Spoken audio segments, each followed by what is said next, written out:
ഓണംകളി വള്ളംകളി പെണ്ണുങ്ങളെ തൊങ്ങിക്കളി നാടൻ കല നാട്ടിൽ കണി കാണാനില്ല ഇന്നിപ്പോൾ ജാതിക്കളി പാർട്ടിക്കളി ഒരുമാതിരി നാശക്കളി ഞങ്ങള് തല്ലിങ്ങട് തല്ല് നാട്ടിലൂഞ്ഞാലാട്ടമില്ല വീട്ടിലോണത്തിനൂണുമില്ല ഇന്ന് പൂക്കളം തീർക്കലും മാർക്കു പിടിക്കലും ടിവിയിൽ മാത്രമായി പണ്ടേ നമ്മളെല്ലാം ഒരമ്മ പെറ്റ മക്കളെ പോ മമ്മതെന്നും തൊമ്മിയെന്നും ഭേദമില്ലാതെ നിന്നിരുന്നു കാവിയിട്ടാലവൻ ഹിന്ദുവായി പച്ചയിട്ടാലവൻ ഇസ്ലാമുമായി ഇങ്ങനെ ഈ നാട്ടിലിപ്പോൾ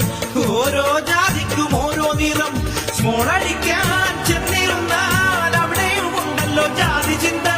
ഹിന്ദു ഇന്ന് ശിവാസടിച്ചാൽ ക്രിസ്ത്യാനികൾക്കുണ്ട് ക്രിസ്ത്യൻ ബ്രദേഴ്സ് മമ്മദ് കാക്ക വാശി പിടിച്ചു ജിന്നുമടിച്ചു അവരാകെ പിമ്പിരിയായി നാട്ടിലാകെ